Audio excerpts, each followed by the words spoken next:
কিনে আনা প্রতিষ্ঠা করা বিগ্রহ নয়। বল। এই বিগ্রহ নিজের থেকে ভক্তের কাছে এসে ধরা দিয়েছিলেন। আর এই বিগ্রহটি কালো রঙের বিগ্রহ, এনার নাম বিনোদ। মনে রাখবেন, এই বিগ্রহের মাথায় কিন্তু চূড়া নেই, এই বিগ্রহের হাতে বাঁশি নেই, আর এই বিগ্রহের পরনে কিন্তু পীতাম্বর নেই। এই বিগ্রহের মাথায় আছে বিয়ের সময় বরের মাথায় যেটা থাকে, কি থাকে বিয়ের সময় বরের মাথায় কি থাকে? টুপি। টুপি, টোপর, টোপর, হ্যাঁ, সোলার টোপর। আবার এই বিগ্রহের মাথায় সোলার টোপর আছে। আজ প্রায় 800 বছর ধরে তিনি এই টোপর মাথায় দিয়ে সেবা পাচ্ছেন। আর হাতে কি আছে বিয়ের সময়? ওই বরের হাতে কি থাকে আপনাদের দেশে? আমাদের কলকাতায় থাকে জাতি, আপনাদের কি থাকে? ও, অন্য কিছু থাকে বুঝি। ঠিক আছে, আঞ্চলিক ভেদে অনেক কিছু অনেক হয়। তো এখনো সেই বিগ্রহের হাতে সোনার জাতি আছে। আর তার পাশে যে রাধারানী আছে, যুগলে তো কলিযুগ, তো যুগল ভজনের যুগ নাকি, যুগল ভজন। পাশে যে রাধারানী আছে সেটা পাথরের বিগ্রহ নয়, সেটা হলো আবার কাঠের বিগ্রহ। সেই বিগ্রহেরও ইতিহাস আছে। সেই রাধারানীর হাতে যেটা আছে সেটা কি না, বিয়ের সময় কনের হাতে যেটা থাকে, কি থাকে? বটি। বটি। কাজললতা। হ্যাঁ, এই রাধারানীর হাতে কাজললতা আছে। তো সেই বিগ্রহ দেখে আমার জ্ঞানদাস প্রভু বলেছিলেন, হাসনে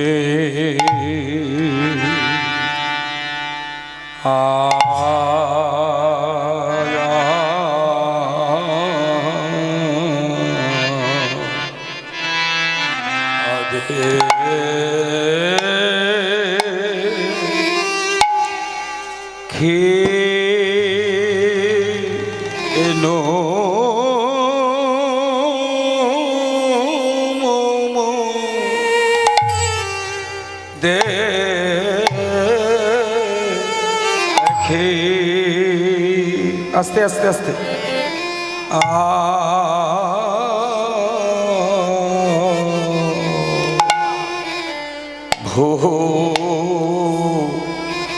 ভোলে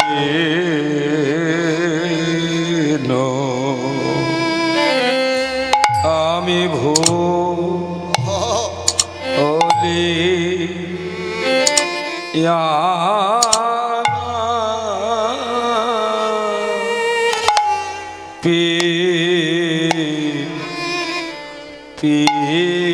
পীড়িতে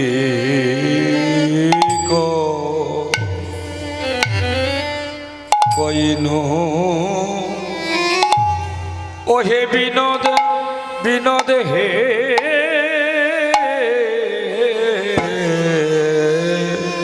ভো।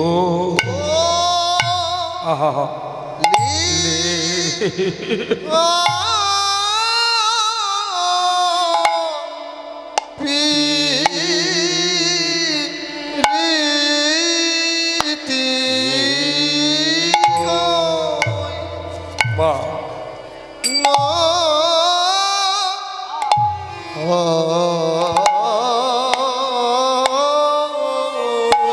এখন পীড়িতে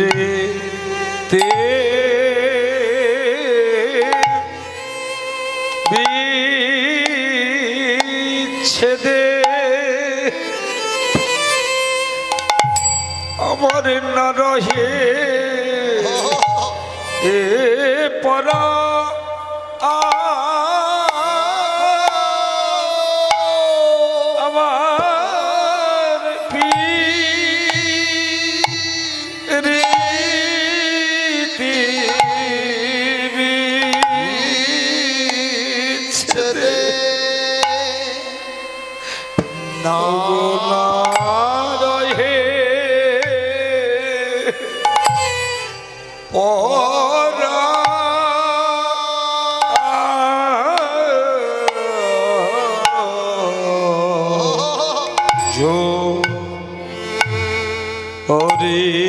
ঝুরিয়া আমি ঝু ছুরিয়া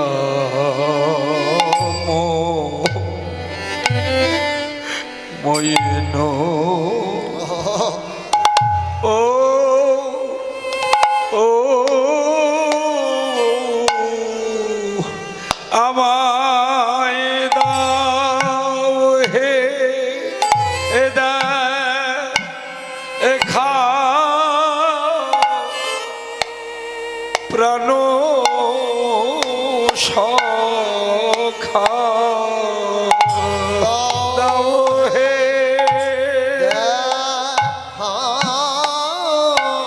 প্রাণ সখা আমার দেখা প্রাণ সখা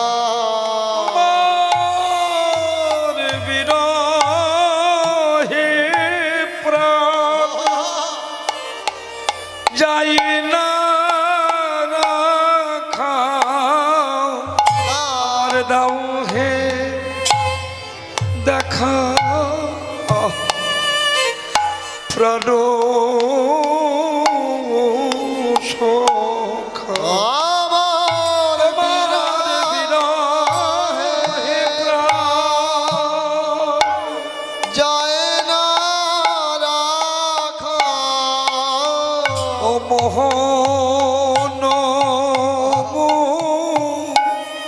রতি পাকা বিরহে প্রাণ হরিব যায় না রাখা মোহন মুরতি বাঁকা তোমার বিরহে প্রাণ যায় না রাখা আমার হৃদয়ে তোমার মূর্তি আঁকা বিরহে প্রাণ যায় না রাখা হৃদয়ে তোমার হরিবল হরিবল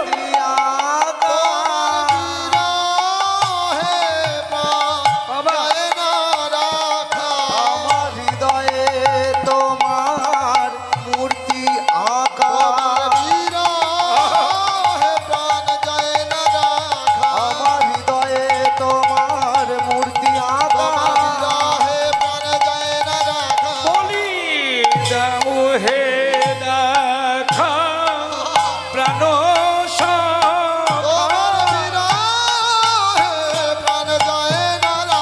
একবার দাও হে দেখা প্রাণ সখা প্রেম সে বলো দাও হে দেখা প্রাণ সখা দাও হে দেখা প্রাণ সখা দেখা প্রাণ সখা আমার দাও হে দেখা প্রাণ সখা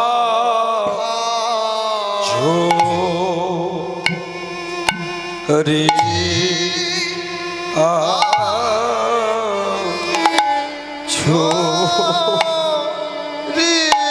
ছোরিয়া নো ও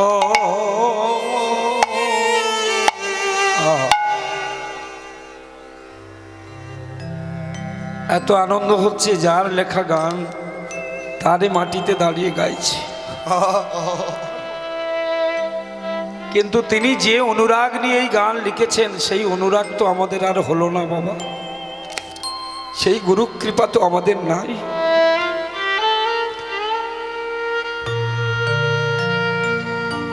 রাধারানীর মুখে আমরা এই গান শুনি আজকে বিনোদকে দর্শন করে তিনি এই গান কিন্তু লিখেছিলেন এটা ইতিহাস আবার বলি পদ ও পদকর্তা গ্রন্থে আমরা পেলাম যে তিনি বিনোদকে দর্শন করে এই কথা বলেছেন যে বাংলার মাটিতে বসে আমি তোমার কাছে শুনেছি তোমার কথা শুনেছিলাম হে বিনোদ আজ এসে তোমায় দেখলাম দেখে আমি ভুলে গেলাম কিন্তু আমি চিরকাল তো তোমার কাছে থাকতে পারবো না সেই প্রীতির বিচ্ছেদে আমার না রহে পরাণ, তাই আমি ঝুরিয়া ঝুরিয়া মইনু। হরি বল। কে বলে প্রীতি ভালো। এই যে মায়েরা, ভগবানকে ভালোবাসতে গেলে দুবার ভাববেন, কিন্তু যারা ভালোবেসেছেন তারা জানেন, কিন্তু যারা বাসেননি, যারা নতুন করে ভাবছেন ভালোবাসবেন, একটু সাবধান। কেন?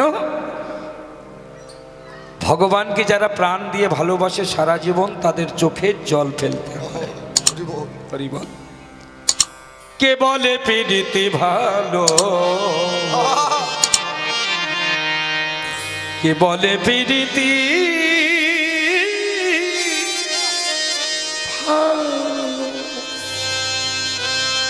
বিনোদ, আমি শুনেছিলাম কৃষ্ণ প্রেম ভালো, কিন্তু আজ বুঝলাম ভালো নয়। কে বলে প্রীতি ভালো, কে বলে প্রীতি ভালো, কে বলে প্রীতি ভালো, কে বলে প্রীতি ভালো। কানুর সহিত প্রীতি করিয়া, খানোর সহিত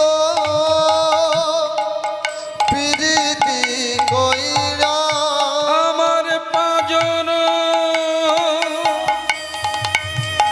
আমার পাজন ধসিয়া গেল। কে বলে প্রীতি ভালো, কে বলে প্রীতি ভালো, আর কে বলে প্রীতি ভালো, কে বলে প্রীতি ভালো। কৃষ্ণ প্রেম ভালো নয়। জ্ঞানদাস ঠাকুর জগৎকে শিক্ষা দেওয়ার জন্যে আপনাদের মতো কৃষ্ণ অনুরাগী, গৌর অনুরাগী ভক্তের জন্য তিনি এই পদ লিখলেন। বলল, শোনো, কৃষ্ণ প্রেম যে কত সাংঘাতিক সেটা যদি জানতে হয় তবে আমি তোমাদেরকে দেখিয়ে দিচ্ছি, প্রমাণ নিয়ে নাও। বাজারে কোনো জিনিস কিনতে গেলে মেপে কেনেন। কি চাল কিনতে গেলে মাপেন না? চিনি কিনতে গেলে মাপেন না? কি দিয়ে মাপেন? যেটা দিয়ে মাপা হয় তার নাম কি? কেউ বলে দাড়ি পাল্লা, কেউ বলে ওজন দাড়ি, কিন্তু এর ভালো বাংলা হচ্ছে তুলা যন্ত্র। কি বললাম? এই তুলা মানে ওই বালিশের তুলা নয়, তুলা যন্ত্র নাম কেন? এই তুলা শব্দটা এসেছে তুলনা শব্দ থেকে। তুলনা, কিসের তুলনা? আপনি যদি 1 কেজি চাল কেনেন, ওই চালটি থাকবে একদিকে, আর তার সঙ্গে তুলনা করবার জন্যে ঠিক 1 কেজি হলো কি না এটা দেখবার জন্যে উল্টো দিকে কি থাকে? কি বলেন ওটাকে আপনারা? বাটকারা। ঠিক। তা বলছে আজকে আমি কৃষ্ণ প্রেম, আমি জ্ঞানদাস, এমনিতে জ্ঞান দাস নয়, তার অমোঘ জ্ঞান ছিল কৃষ্ণ প্রেম সম্বন্ধে। তাই তিনি বলছেন, আমি কৃষ্ণ ভালোবাসা, কৃষ্ণ প্রীতি মেপে দেখাবো। বলে, হায় হায় ভগবান, এ কি চাল ডাল গো যে মেপে দেখাবে? বলছে, হ্যাঁ, তোমরা তুলা যন্ত্র নিয়ে এসো, তুলা যন্ত্রে আমি তুলনা করে দেখিয়ে দেব যে প্রীতি ভালো নয়। বলছে, তুমি প্রীতি যদি মাপতে চাও, কৃষ্ণ প্রীতি বা প্রেম যদি মাপতে চাও, তাহলে তোমার বাটকারাটা কি হবে? বলে, প্রীতি মাপতে যাব আমি, প্রীতি মাপবার জন্য বাটকারা যেটা ব্যবহার করব তার নাম হচ্ছে মিরিতি। কি বললাম? মিরিতি। প্রীতি যদি প্রেম হয় তাহলে মিরিতি মানে হলো মৃত্যু। একদিকে মৃত্যুর বাটকারা দিয়ে, অন্যদিকে কৃষ্ণ প্রেম দিয়ে আমি তোমাদের তুলনা করে দেখাবো। প্রীতি মিরিতি তুলে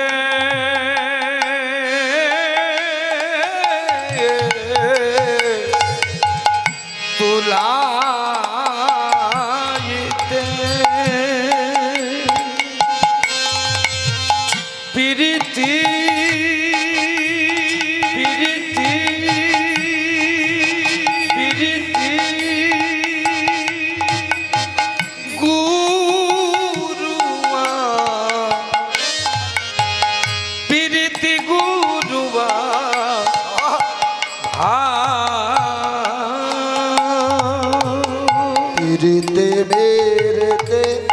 তুলে তলাইতে প্রীতি মিরিতি গুরুবা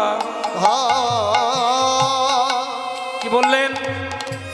প্রীতি মিরিতি তুলে তুলাইতে প্রীতি গুরু কৃষ্ণ প্রেম মৃত্যুর চেয়ে বেশি ভারী। প্রীতি গুরু অর্থাৎ মৃত্যু যন্ত্রণা আর কৃষ্ণ বিরহ যন্ত্রণা যদি দাঁড়ি পাল্লা বা তুলা যন্ত্রে মাপা হয়, তবে মৃত্যু যন্ত্রণার থেকে অনেক গুণ বেশি কৃষ্ণ বিরহ যন্ত্রণা। তাই গৌর হরি। এই জন্যে কালিদহের বিষ জল পান করে যখন সখারা মারা গেল, সখারা যখন মারা গিয়েছিল না বিষ জল পান করে, তখন শ্রীমদ্ ভাগবত ভগবানকে প্রশ্ন করেছিলেন। শ্রীমদ্ ভাগবত মহাপুরাণম শ্রীমদ্ ভাগবত নিত্য দেহে ভগবান শ্রীকৃষ্ণকে প্রশ্ন করেছিল যে হে ভগবান, তোমার নামে ছোলা ডোবে পাথর ভাসে, মৃত ব্যক্তির দেহে প্রাণের সঞ্চার হয় তোমার নামের গুণে, সেই তোমার নিত্য সঙ্গী যারা সুবল শ্রীদাম দাম বসুদাম মধুমঙ্গল কৃষ্ণ অংশুমান, তাদেরকে কেন তুমি মৃত্যু যন্ত্রণা দিলে? আমি জানি জগতের বুকে যা কিছু হয় সব তোমার ইচ্ছায়। কি ভগবানের ইচ্ছাই তো? এই যে আমি কলকাতা থেকে এসেছি কৃষ্ণপদ হালদার, আমাকেও আনা হয়েছে। কে এনেছেন? রাধা গোবিন্দ। আপনারাও যে যার ঘর থেকে এসেছেন, এখানে এসেছেন, আপনারা আসেননি, আমি আসিনি, আমাদেরকে আনা হয়েছে। যিনি এনেছেন তিনি হচ্ছেন রাধা বিনোদ, রাধা গোবিন্দ, রাধা মাধব। আমরা শুধুমাত্র পুতুল মাত্র, আসল সূত্রধর হলো ভগবান। হ্যাঁ গো, তাড়াতাড়ি চলে যান। হ্যাঁ, কেন আগেকার দিনে পুতুল নাচ হতো, বাবারা অনেকে জানেন পুতুল নাচ। এখনকার জেনারেশনে এরা পুতুল নাচ দেখেনি। আগেকার দিনে খুব হতো, গ্রামে গ্রামে হতো। কি মায়েরা দেখেছো পুতুল নাচ? পুতুল নাচ, কিন্তু পুতুল কি নাচে? পুতুল নাচে? পুতুল নাচে না, পুতুলকে নাচায়। কে নাচায়? সূত্রধর। যে পুতুলকে নাচায় তাকে কি দেখা যায়? না। যে পুতুলকে নাচায় সে থাকে মাচায়। মাচা বোঝেন? হ্যাঁ। তো ভগবানও উপর থেকে সূত্রধর হয়ে আমাদেরকে এখানে এনেছেন। এই যে বৃন্দাবনে সখারা প্রাণ হারালো কালিদহের বিষ জল পান করে, এটাও ভগবানের ইচ্ছা। আস্তে আস্তে আস্তে শ্রীমদ্ ভাগবত প্রশ্ন করলো, হে ভগবান, তোমার নিত্য সঙ্গী যারা সুবল শ্রীদাম দাম বসুদাম মধুমঙ্গল, তারা কেন মৃত্যু যন্ত্রণা ভোগ করলো? উত্তরে ভগবান বলেছিল, শোনো, যেমন আমার ইচ্ছায় তারা বিষ জল পান করেছে, তারা মারা গিয়েছে, আবার আমার ইচ্ছাতে আমি তাদেরকে বাঁচিয়ে দিয়েছি। বলছে বাঁচিয়ে তো দিয়েছো, কিন্তু মৃত্যু যন্ত্রণাটা কেন পেল? ভগবান তখন বলেছিলেন, শোনো ভাগবত, আমি আমার সখাদের বোঝাতে চাইলাম যে আজকে আমি তোমাদের সঙ্গে আছি, কিন্তু চিরকাল আমি বৃন্দাবনের মাটিতে থাকবো না, চিরকাল আমি গরু চড়াবো না, চিরকাল গোষ্ঠ লীলা হবে না। একদিন আমি মথুরা ছেড়ে চলে যাব, নাকি বৃন্দাবন ছেড়ে চলে যাব। একদিন আমি বৃন্দাবন ছেড়ে মথুরায় চলে যাব। যেদিন আমি চলে যাব সেদিন তোমরা কৃষ্ণ বিরহ যন্ত্রণা পাবে। তাই আজকে তোমাদের মৃত্যু যন্ত্রণাটা দেখিয়ে দিলাম, এই অনুভূতিটা তোমাদের পাইয়ে দিলাম। যেদিন আমি ব্রজ ছেড়ে চলে যাব সেদিন তোমরা আরেকটা যন্ত্রণা পাবে, কৃষ্ণ বিরহ যন্ত্রণা। সেদিন তোমরা অনুভব করে দেখবে যে মৃত্যু যন্ত্রণা বেশি তীব্র না কৃষ্ণ বিরহ যন্ত্রণা বেশি তীব্র। তাই গৌর হরি বল। হরি বল। পিরিতি মিরিতি তুলে তুলাইতে পিরিতি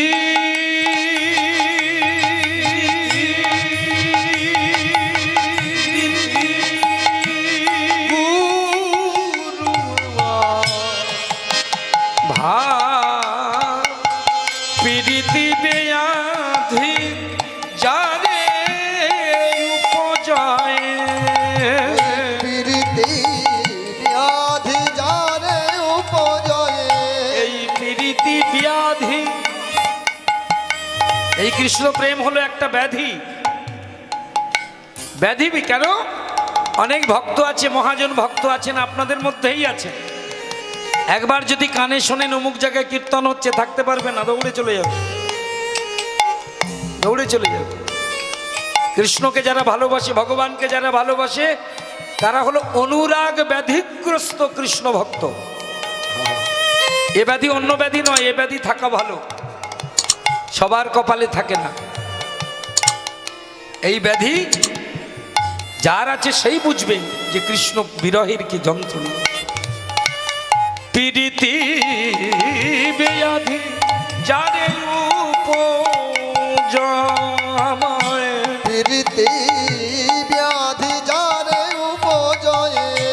সে বুঝে না বুঝে প্রীতি ব্যাধি যারে উপজয়ে, সে বুঝে না বুঝে জীবনে মরণে জনমে জনমে, জীবনে মরণে জনমে জনমে। প্রীতি যাহার সঙ্গ, জীবনে মরণে জনমে জনমে। প্রীতি যাহার সঙ্গ। জ্ঞানদাসে, সবাই একটু প্রণাম করবেন যার মাটিতে দাঁড়িয়ে আছে। জ্ঞানদাসে কয়ে কানুর প্রীতি, ওই জ্ঞান দাস কহে কানুর প্রীতি। নীতি নতুন রঙ্গ, জ্ঞান দাসে কহে কানুর প্রীতি। নীতি নতুন রঙ্গ। এ জ্বালা যার হয়েছে সেই তো জানে, যার হয়েছে সেই তো জানে। জ্বালা যার হয়েছে সেই তো জানে। আন জনে যারা ভালোবাসে না, যাদের অনুরাগ নাই, যাদের কৃষ্ণ ভক্তি নাই, তারা তো এই জ্বালার কথা জানতে পারে না। অবয়ান জনে জানবে কেন, যার হয়েছে সেই তো জানে। আন জানে জানবে কেন। কৃষ্ণ অনুরাগের কেমন জানা, যার হয়েছে সেই তো কৃষ্ণ অনুরাগের কেমন জ্বালা। যার হয়েছে সেই তো কৃষ্ণ অনুরাগের কেমন জ্বালা। যার হয়েছে সেই তো জানে। নীতি নতুন রঙ্গ, নীতি নতুন রঙ্গ। নীতি নতুন রঙ্গ। সবাই মিলে বলবেন রাধা রানী কি জয় বৃন্দাবনেশ্বর কৃষ্ণচন্দ্র কি, জয় রাধা বিনোদ কি। সেই বৃন্দাবনে, বৃন্দাবন দর্শনে গেলে, বৃন্দাবনে দর্শনে গেলে পরিক্রমা করতে হয়। যারা গিয়েছেন অনুরাগী ভক্ত, যারা অনেকে পরিক্রমা করেছেন, এখানে হয়তো আছেন, মনে রাখবেন এই পরিক্রমা এক প্রকার নয়। বৃন্দাবন পরিক্রমার 3টি বিভাগ আছে, ক্লাসিফিকেশন আছে, বড়, মধ্যম, কনিষ্ঠ। পরিক্রমা 3 প্রকারের। বড়, যেটা জ্যেষ্ঠ পরিক্রমা, সেটা হচ্ছে 84 ক্রোশ পরিক্রমা। এটা অনেক কষ্টসাধ্য, হ্যাঁ অনেক কষ্টসাধ্য। আর মধ্যম পরিক্রমা যেটা, সেটা হচ্ছে পঞ্চক্রোশ পরিক্রমা, হরি বল। আর হাতে যদি সময় কম থাকে তা বলে পরিক্রমা থেকে আপনি বঞ্চিত বা বঞ্চিতা হবেন না। একটা ছোট পরিক্রমা আছে কনিষ্ঠ, সেটা হচ্ছে শুধুমাত্র গিরি গোবর্ধন পরিক্রমা, হরি বল। না? অর্থাৎ এই তিনটি পরিক্রমার যেটা মেরু, যাকে কেন্দ্র করে পরিক্রমা, সে 84 ক্রোশ বলুন আর পঞ্চক্রোশ বলুন, যাকে মেরু করে মধ্যমণি করে পরিক্রমা করা হয়, তিনি হচ্ছেন দ্রোণ পর্বত তনয় আমার গিরি গোবর্ধন পর্বত। হরি হরি বল, হরি বল। হ্যাঁ। তো এই 84 ক্রোশ পরিক্রমা কালে একখানা নয় দুখানা নদী পার হতে হয়, অনেকে জানেন। তবে অনেকের মনে ধারণা বোধহয় যমুনা নদী আমরা দুবার পার হলাম, তা নয়। কিন্তু জল একই রকম, যেমন গঙ্গার শাখা নদী হলো পদ্মা, তেমন যমুনার শাখা নদী হচ্ছে যে নদীর তীরে আমরা এখন যাব। এই বিগ্রহ যেখানে পাওয়া গিয়েছিল, এই বিগ্রহ যেখানে উদ্ধার হলো, সেই নদীর গর্ভ থেকে এই বিগ্রহ পাওয়া হয়েছিল। সেই নদীটার নাম হচ্ছে যমুনার শাখা নদী। নামটা ভুলে যাবেন না, এখনো আছে সেই নদী। নদীটির নাম হচ্ছে কারতীয় নদী। হরি বল। সেই কারতীয় তীরে একটি গ্রাম, যেমন আপনাদের এটা কাঁদরা শ্রীপাঠ, কাঁদরা গ্রাম, তেমন সেই গ্রামটির নাম ছিল নবগ্রাম। উত্তর প্রদেশ রাজ্য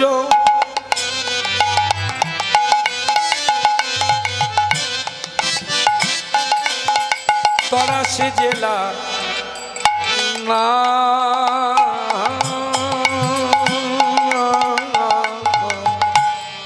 উত্তর প্রদেশ রাজ্য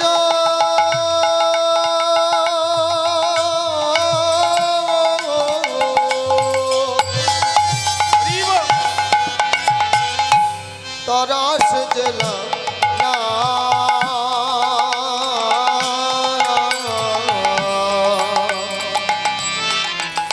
নবগ্রামে বাস করে, বাস করে, বাস করে, বাস করে। সবাই প্রণাম করবেন যার অকৃপণ ভালোবাসায় বৃন্দাবনের এই ঠাকুর এই বিগ্রহ দর্শন দিয়েছিল। সেই ভক্তের নাম আমি উল্লেখ করব বৈষ্ণব পদাবলীর মধ্য দিয়ে। নবগ্রামে বাস করে ভক্ত বাঞ্ছারা, নবগ্রামে বাস করে ভক্ত বাঞ্ছারা। নবগ্রামে বাস করে ভক্ত বাঞ্ছারা। এই যে ভক্ত শব্দটা একটু বুঝতে হবে ভালো করে।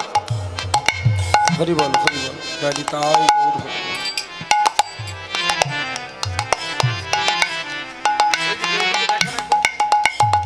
উলুধ্বনি মায়েরা নিতাই গৌর হরি বল।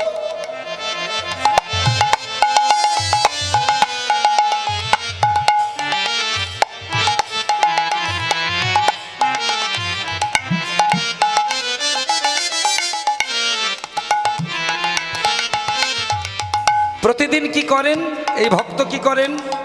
এমনি এমনি ভক্ত হওয়া যাবে না মা। চারপালা কীর্তন মুখস্থ করে আমি যদি বলি আমি কৃষ্ণপদ হালদার ভক্ত হয়ে গেছি, খুব ভুল হয়ে যাবে। হরি বল। আর ছপালা কীর্তন শুনে যদি মনে করেন ভক্ত হয়ে গেছি, তাহলে ভুল হবে। ভক্ত কাকে বলে? যেমন কোনো মানুষের যদি অনেক ধন সম্পত্তি থাকে, তাকে কি বলা হয়? কি বলে? ধনী ব্যক্তি। যার মধ্যে অনেক মান সম্মান আছে, তাকে কি বলি আমরা? মানি। যার মধ্যে অনেক জ্ঞান আছে, তাকে কি বলি? জ্ঞানী। তাহলে ভক্ত কাকে বলবো? তার মধ্যে কি থাকতে হবে? হ্যাঁ, ভক্তি থাকতে হবে, এই তো। কি গো মায়েরা, আছে তো? কার মধ্যে নেই একটু উলুধ্বনি করো।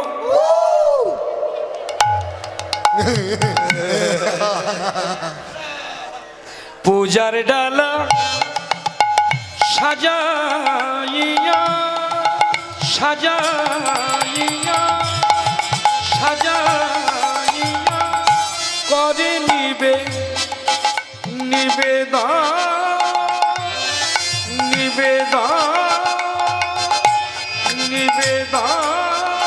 ডালা করে নিবেদন। পূজার ডালা সাজাইয়া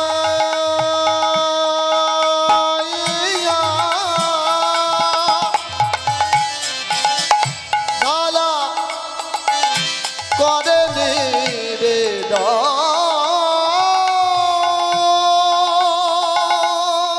ডালা করে নিবেদন। পূজার ডালা সাজাইয়া ডালা নিবেদন। এখানে অনেক অনুরাগী ভক্তবৃন্দ মায়েরা রয়েছেন যারা ভগবত চরণে ডালা নিবেদন করেন। আচ্ছা বলুন তো, বাড়িতে আপনি স্বামীকে সেবা দিচ্ছেন, মায়েদের বলছি, আপনারা তো সেবার দায়িত্বে থাকেন, তাই আপনাদেরকে বলছি। স্বামীকে যখন সেবা দেন মনে মনে ভাবুন, ভালো করে ভাবুন সেই দিনটার কথা বা সেই সময়টার কথা। তা থালাটা ধরে দিলেন, পাত্রটা ধরে দিলেন, অন্ন ব্যঞ্জনের পাত্র। এইবার স্বামী কোন দিকে তাকায় আর স্ত্রী যিনি দিচ্ছেন তিনি কোন দিকে তাকায়? ওই দেবার সময় স্বামীকে দিলেন, স্বামী কোন দিকে তাকায়? ওই পাত্রের দিকে, মানে কি কি আইটেম আছে আর কোনটা থেকে শুরু করব, শুক্তো থেকে শুরু করব না রসা থেকে শুরু করব নাকি? উনি প্ল্যান করবেন তো, ওই জন্য থালার দিকে তাকায়। কিন্তু ভগবানকে যখন ডালা নিবেদন করবেন মনে রাখবেন ভগবান কিন্তু ওই থালার দিকে তাকায় না, ডালার দিকে তাকায় না। কি ফল মিষ্টি দিলেন ওগুলো ভগবান দেখে না। কেন দেখে না? কেন দেখে না? কোন দিকে তাকায় পরে বলছি, কেন দেখে না আগে শুনে নিন। এই না দেখার পিছনে দুটো কারণ আছে, একটা বাহ্যিক একটা আধ্যাত্মিক। একটা বাহ্যিক কারণ, একটা আধ্যাত্মিক কারণ। ভগবান ওই থালার দিকে দেখে না, তার একটা বাহ্যিক কারণ একটা আধ্যাত্মিক কারণ। একটা বাহ্যিকটা আগে শুনে নিই নাকি? ভগবান জানে যেগুলো দেওয়া হয়েছে এগুলো আমার জন্যে নয়। আচ্ছা বলুন তো, ভগবানকে যা দিলেন সব যদি খেয়ে নিত কেউ আর দিত? না না, অনুরাগী ভক্তের কথা বলছি না, আমার মতো ভক্ত যদি হয়। ফল কাটার সময় তো প্ল্যানিং, মানে কি বলবো, এক বাড়িতে গিয়েছি, দ্বাদশীর দিন ভোগ লাগাবো, ঠাকুরমশাই একটু ভোগ লাগিয়ে দিন দেবো। তা দেখি ভোগের সঙ্গে সন্দেশ কিনে এনেছেন। তা সন্দেশ কিনেছেন, আমি ভালো করে লক্ষ্য করে দেখলাম সন্দেশ আছে 8 পিস, 8 পিস সন্দেশ।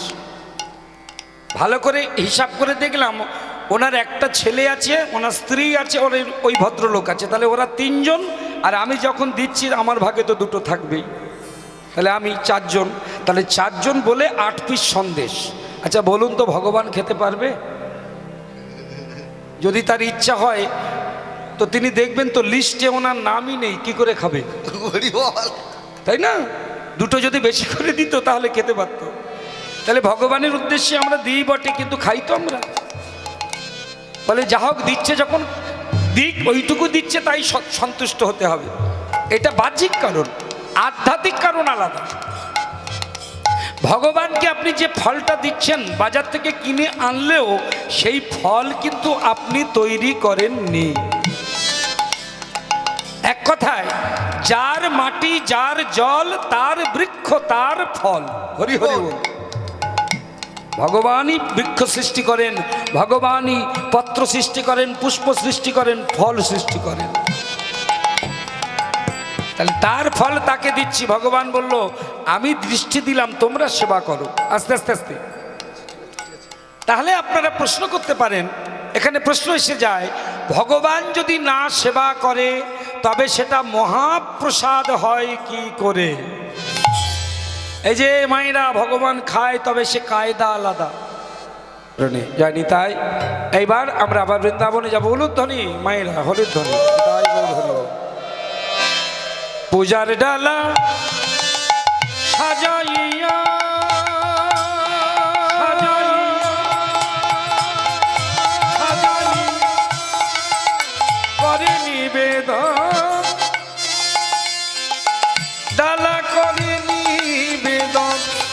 যে ডালা নিবেদন করছেন এটা কলিযুগ, মনে রাখবেন। ভিক্ষা ছাড়াই কলিযুগের গৌর গোবিন্দ সেবা হবে না। প্রতিদিন ভিক্ষা করেই তবে বাঞ্ছারাম, ভক্ত বাঞ্ছারাম রাধা মাধবের সেবা দিতেন।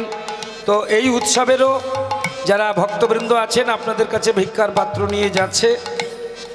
এই ভিক্ষা দেবার সুযোগ কিন্তু জীবনে সবসময় পাওয়া যাবে না। নিঃশ্বাসের দিয়ে বিশ্বাস নেই। আপনি কাল বা পরশু দেবেন বা অন্য কোথাও দেবেন বলে ভেবে রেখেছেন, কে বলতে পারে হয়তো সন্ধ্যার মধ্যে জয়নিতাই হয়ে যেতে পারি। তাই সুযোগ যখন পেয়েছেন আপনাদের ভালোবাসার এই অর্থ পরমার্থ রূপে ফিরে পেতে ওনাদের ভিক্ষার পাত্রে উজাড় করে দিন। নিতাই গৌর প্রেমানন্দে হরি বল। ভগবান সেবা গ্রহণ করেন, তবে তার পদ্ধতি আলাদা। একটু আস্তে মায়েরা, না না ভিক্ষা দেবেন কথা বলবেন না, আঁচলগুলো খুলে রাখুন, একটু বেশি বেশি করে দিন, একটু বেশি বেশি করে। হ্যাঁ, এই যে সিদ্ধ মাটি, এটা সিদ্ধ পিঠ, এটা এইখানে দেবেন না তো দেবেন কোথায়? প্রাণ ভরে দিন, যাতে এই উৎসব নিরন্তর আরও শ্রীবৃদ্ধি হয়। তার জন্য আপনাদের অগ্রণী ভূমিকা গ্রহণ করা বাঞ্ছনীয় বলে মনে করি। হরি বল। সবাই প্রাণ ভরে দেবেন। আস্তে।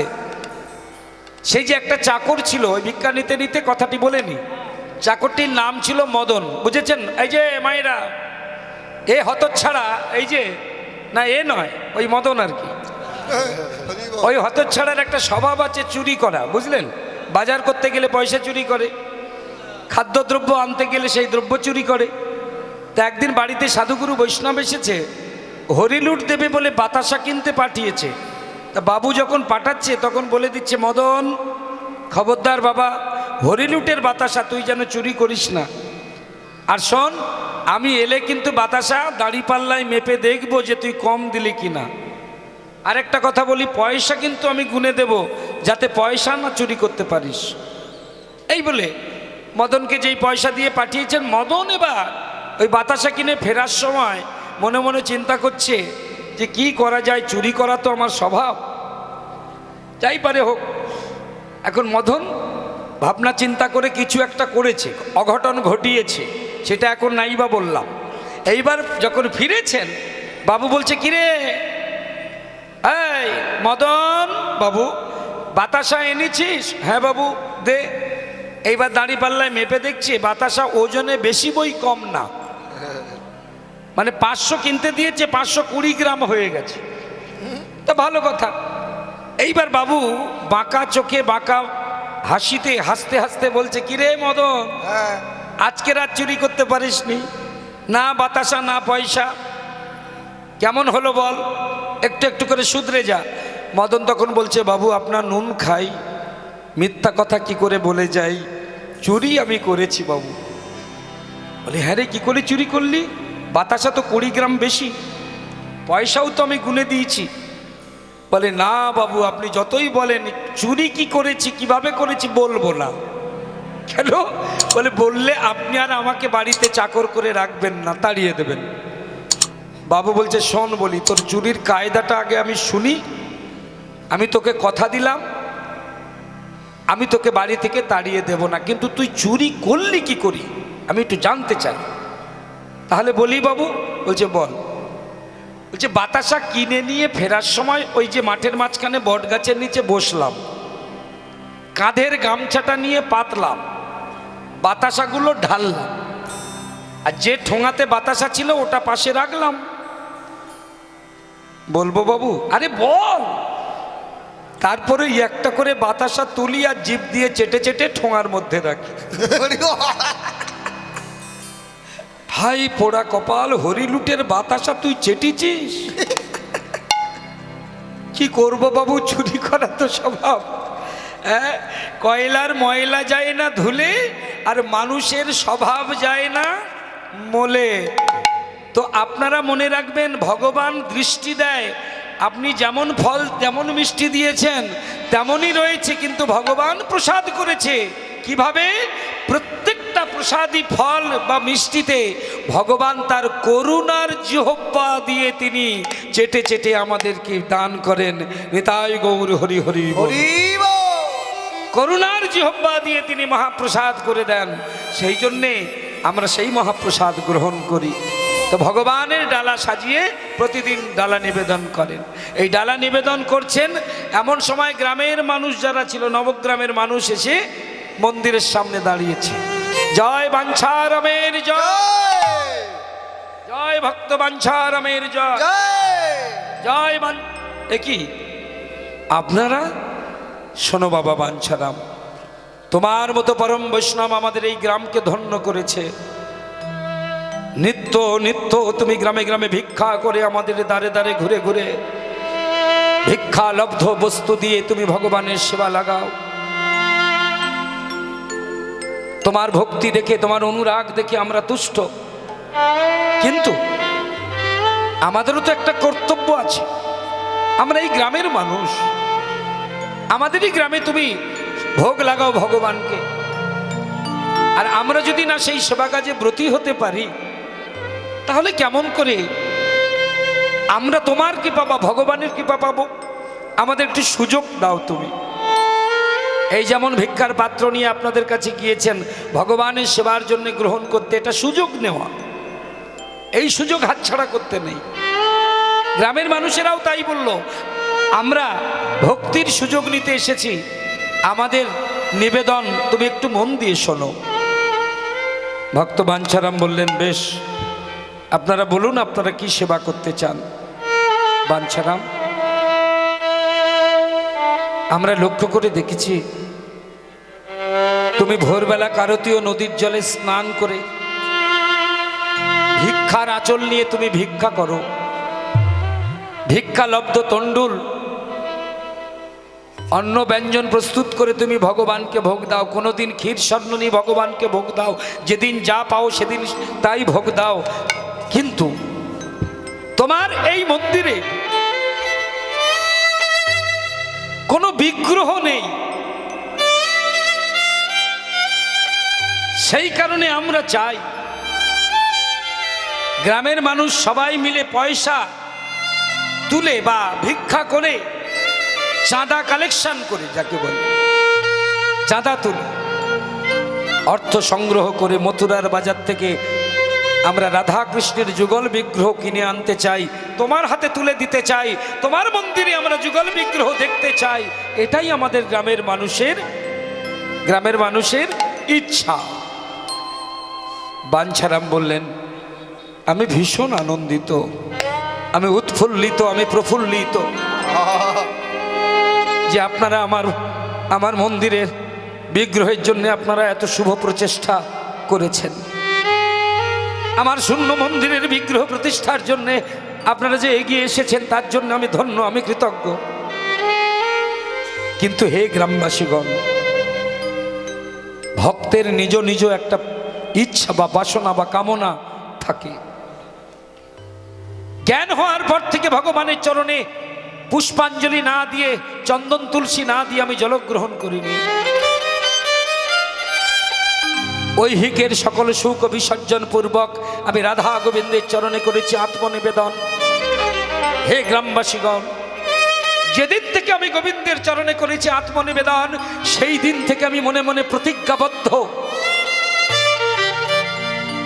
বাজার থেকে কিনে আনা কোনো বিগ্রহ আমার মন্দিরে আমি প্রতিষ্ঠা করব না।